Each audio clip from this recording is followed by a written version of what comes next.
The much-awaited Season 15 of PUBG Mobile Global version went live on the 15th of September.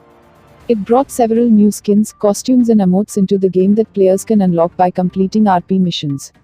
Like always, the season was preceded by an update, and players will need to download a small patch update weighing around 5 to 15 MB to unlock the new Royale Pass. The 1.0 update of PUBG Mobile was released on the 8th of September, and it introduced several new features into the game, including a new map, Erangel 2.0. Downloading the latest Season 15 update is a straightforward task. However, those who haven't installed the game can download PUBG Mobile 1.0 Season 15 update from the links mentioned below. To install the game, players can follow the steps below. Step 1. Download the APK and OBB files from the above links. Step 2. After the download is complete, install the APK file but do not open it.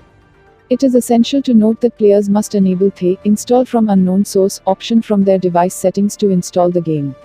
Step 3. Copy the OBB file to Android, OBB, com.tencent.ig. If no folder exists with this name, create one with com.tencent.ig as the name.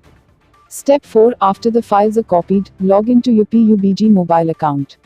Step 5. A pop-up will be displayed on the screen, which will prompt you to download the latest PUBG Mobile Season 15 patch. Step 6. Restart the game once the update is installed.